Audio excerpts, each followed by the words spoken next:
At Chipotle, we also have a playlist. Guacamole as it's being hand-mashed. The sizzle of adobo chicken on the grill. The chopping of onions and cilantro. We call our playlist Real. Order now. Chipotle. For real. This episode is brought to you by JCPenney. And if you've been to JCPenney recently, yes, JCPenney, you'll know it's becoming the way to find good clothes for prices that still make sense. They've got hidden gems for everyone and every budget, with deals and rewards that actually make a dent. If you already shop JCPenney, you feel like you know a secret. But if not, it's time to ask.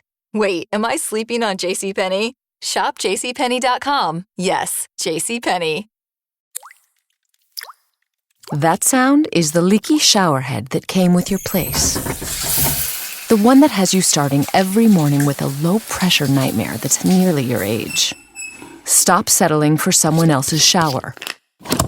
Consider this your wake-up call to swap it for the relaxing feel of a Moen shower head and see how one easy change changes everything. Water designs our life. Who designs for water? Moen. EVO. This series contains adult language and depictions of graphic violence. Listener discretion is advised.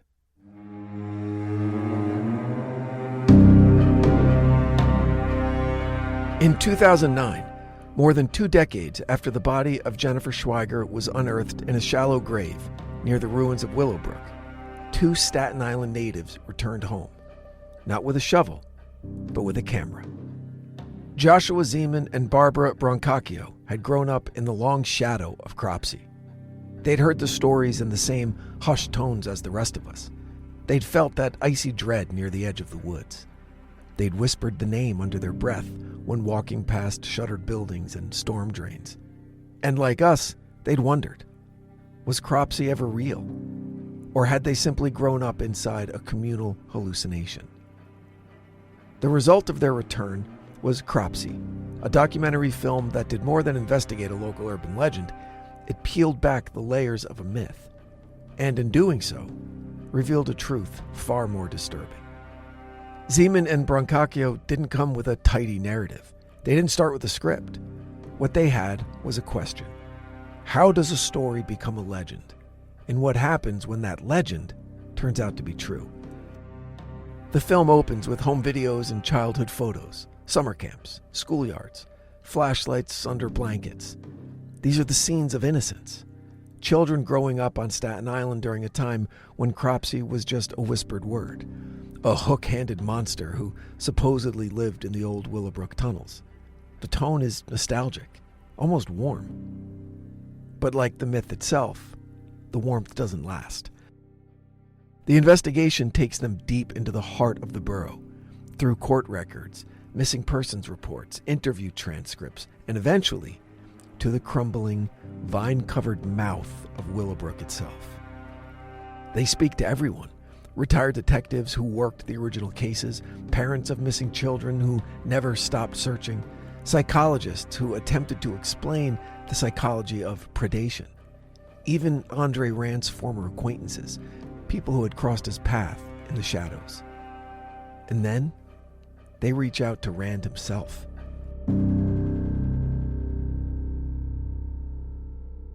He refuses to appear on camera, but he writes to them, long rambling letters scrawled in erratic handwriting, full of bizarre justifications and circular logic.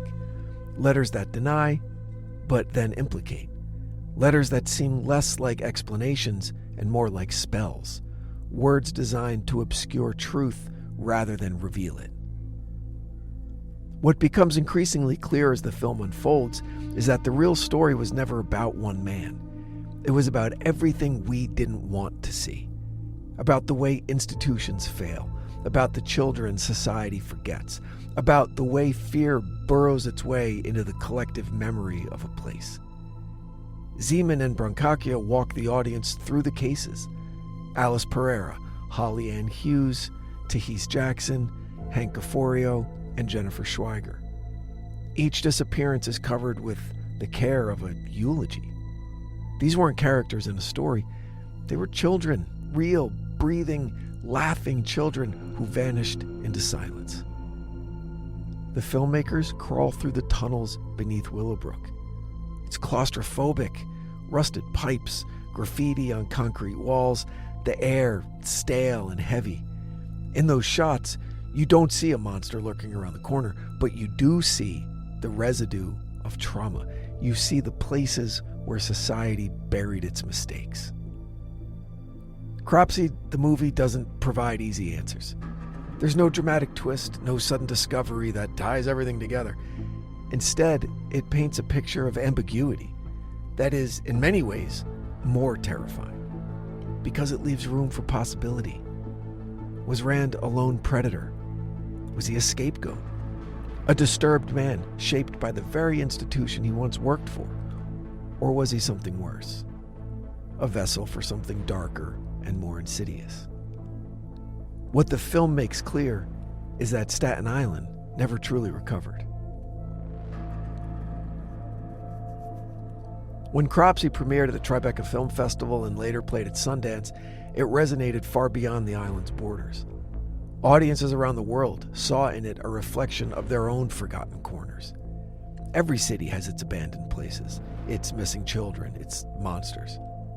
The film aired on cable, it streamed online, it trended, went viral. But its real power wasn't in numbers or ratings, it was in catharsis. Cropsey gave voice to a generation that had grown up afraid of the dark and never quite understood why. It validated the unease we felt as children, that sense that something wasn't right, that we weren't just making it up. More than a movie, Cropsey was a reckoning for a borough, for a city, for a culture that still struggles to protect its most vulnerable. In the wake of the film, the story of Cropsey gained national attention once again. True crime enthusiasts debated Rand's guilt. Paranormal investigators descended on Willowbrook's remnants. Urban explorers documented every tunnel entrance they could find. For a time, the island's mythology became internet canon, filed away among other legends like the Mothman, the New Jersey Devil, and the Slender Man. But for those who lived through it, Cropsey wasn't entertainment. He was a wound. He was the name whispered when there was danger in the air. He was the shadow behind the trees. And now, he was real. That was the spell the film broke. It stripped the monster of mystery and left us with a far more sobering truth. That we are the ones who create our monsters, through neglect, silence, and forgetting.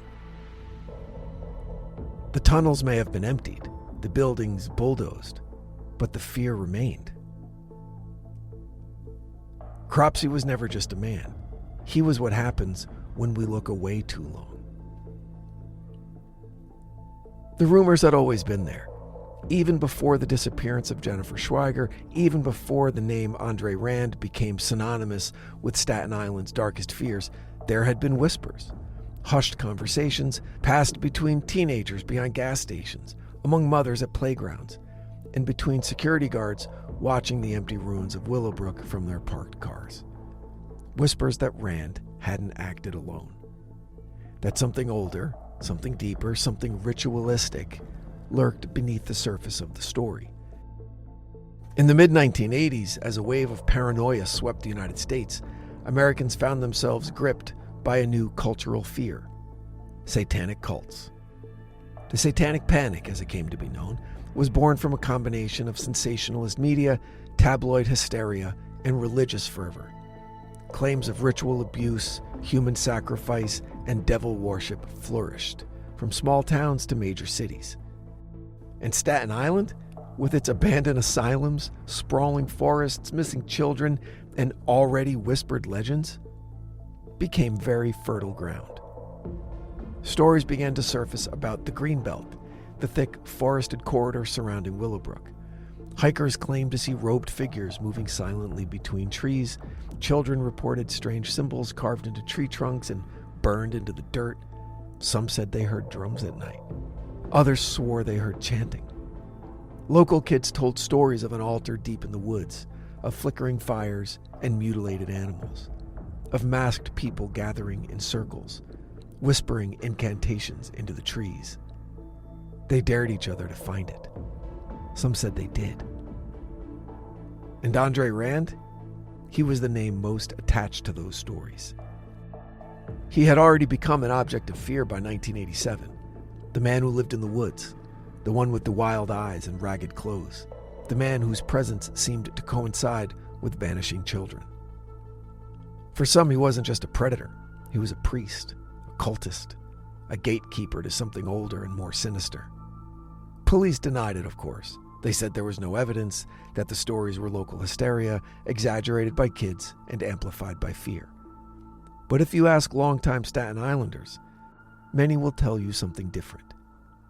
There was something off about the way the disappearances happened. The children who went missing, Alice, Holly, Tahis, Hank, and Jennifer, they shared more than proximity to Rand. Many were vulnerable, developmentally delayed, or otherwise marginalized. All disappeared in areas accessible by the Willowbrook tunnels, and all vanished without a trace.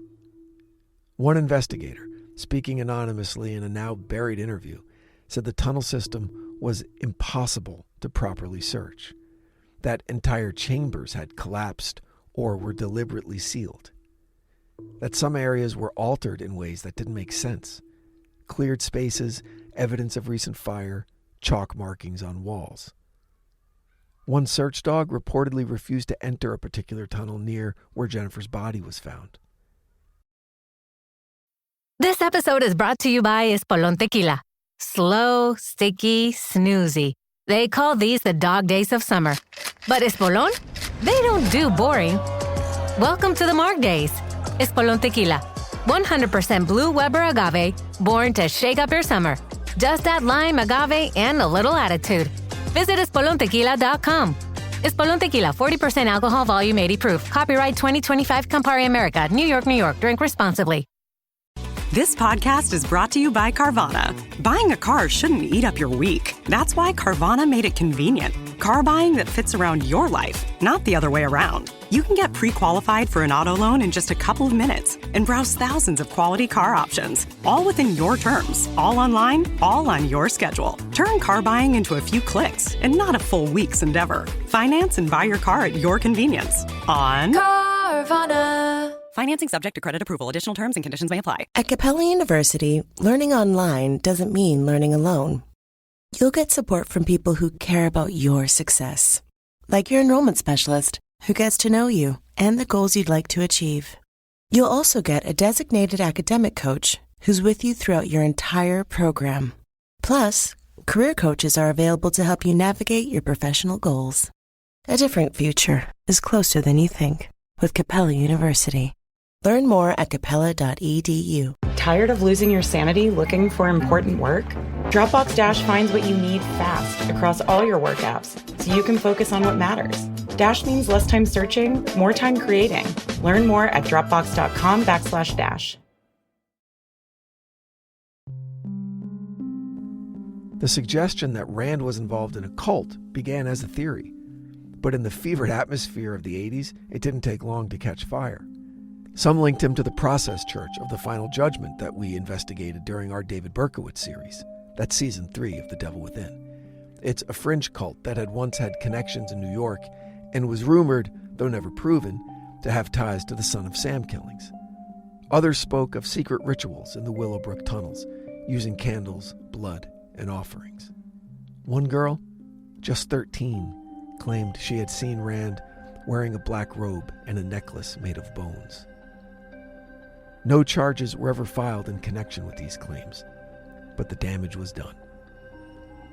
By the time Rand went on trial again in 2004, public opinion had hardened. He was no longer just a creepy vagrant. He was a symbol, a stand-in for every lost child, every institutional failure, and every suburban fear. The second trial centered on the disappearance of Holly Ann Hughes in 1981. Holly was 11 years old when she left home to buy a bar of soap and never returned. Witnesses described seeing her with a man matching Rand's description. The prosecution argued that Rand had stalked her, lured her, and made her vanish. Her body was never found. But this time, the jury didn't hesitate. Rand was found guilty of kidnapping and was sentenced to another 25 years to life, effectively ensuring he would never walk free again. But still, the whispers didn't stop. Rand's incarceration changed nothing about the land. The Greenbelt still stood, wild, unkempt, and threaded with paths that led nowhere. The tunnels were still there, many of them sealed but not forgotten. Teenagers still dared each other to go inside. Some returned shaken, a few returned changed, and some claimed they saw nothing. Now, whether those claims were fueled by overactive imaginations or drugs or something else, the legend of the cult endured, and some even believe it continues today. The symbols carved into trees still appear. Videos posted online show flickering lights deep in the woods. Urban explorers capture footage of what look like crude altars and melted candles and strange bone arrangements. No one's ever caught anyone in the act, but then again, that's how legends work. They hide in plain sight. What Cropsey has become isn't just a story about one man, or even of 5 missing kids. It's a story about belief, about fear, about how the human mind will stretch to make sense of the senseless. And in Staten Island, there are still things that don't make sense. Like how Rand always seemed to be nearby. Like how so many children vanished with no trace. Like why no one ever mapped the entire tunnel system. Or why people who live near the woods still keep their lights on at night. We created the myth of Cropsey to explain the unexplainable, to give shape to the shadows. But when those shadows start to whisper, when the tunnels breathe, when the stories never really go away, that's when myth begins to feel a lot like memory. And memories don't die. Today, the ruins of Willowbrook are gone, bulldozed, cleared, paved over by the sprawling brick and glass campus of the College of Staten Island. On the surface, there's no trace of what once stood there. No crumbling walls, no rusting doors, no long corridors where children once wailed in neglect and silence. Students now walk to class where once emaciated boys and girls were warehoused like animals. Progress, we like to call it. But some things don't disappear so easily. Beneath the foundations, beneath the parking lots and manicured lawns, those tunnels remain. They're hidden. They're sealed, but they're not forgotten. And if you ask the old-timers, the police who were there during the searches, the teens who once snuck through broken fences at midnight, they'll tell you the same thing. Those tunnels still breathe. Walk near the woods of the Staten Island Greenbelt, and I bet you'll feel it. That uneasy silence, that sudden cold in the air, even on a warm summer day. You might notice how the birds get quiet near certain trees, how dogs refuse to walk past certain trails, or how children instinctively step closer to their parents. You might hear a name whispered, not shouted, never shouted, but muttered under breath, on playgrounds or school buses, during late-night dares among teenagers with flashlights and cell phone cameras. Cropsey. The boogeyman has outlived the buildings that birthed him, the institution that decayed into horror, the trial transcripts, the headlines, even the man behind the myth, Andre Rand. He was just a man, flesh and blood, born Frank Rushan, an institutional employee, then a vagrant and a predator. Whatever you believe, he's still alive, incarcerated in a maximum security prison, serving consecutive life sentences for kidnapping children who were never found. But Cropsey is something more.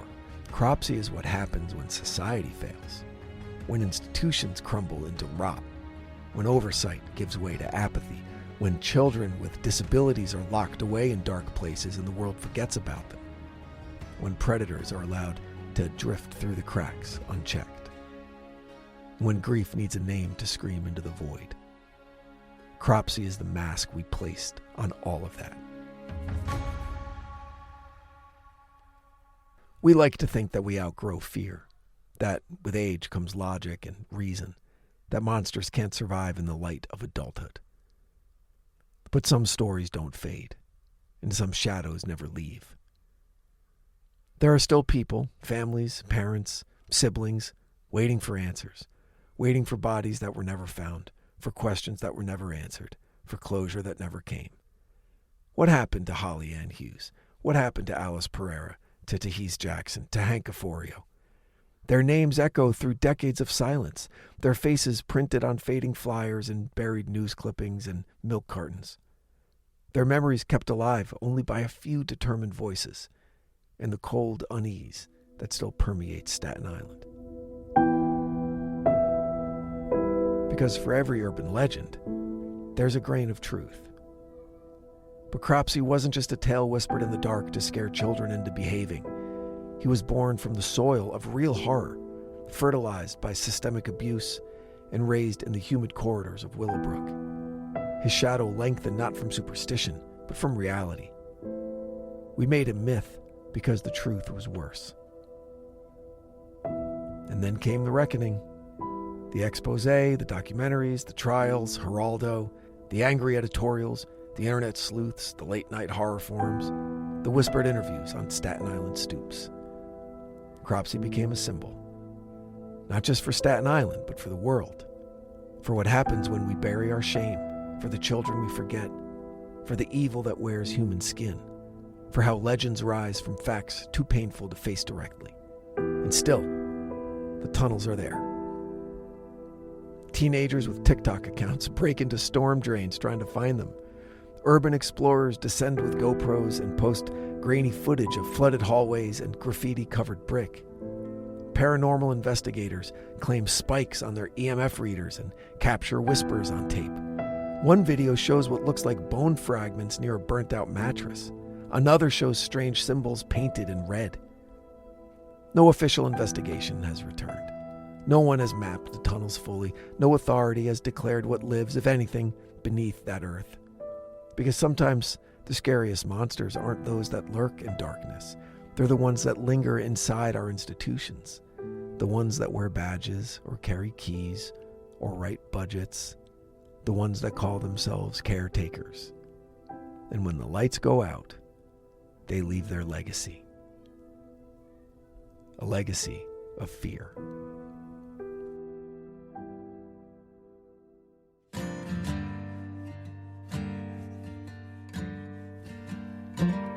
Do you have a story about Cropsey? About the children who vanished? About the tunnels beneath Willowbrook? We want to hear from you. Email us at info@evocreative.com. We read every message. Don't forget to follow, rate, and review The Devil Within on Spotify, Apple Podcasts, or wherever you get your shows. Your voice helps keep the darkness alive. The Devil Within is an EVO production, recorded live at Bel Air Studios in Los Angeles, California. For The Devil Within, I'm Brandon Morgan, your writer and host. Until next time, just stay out of the woods.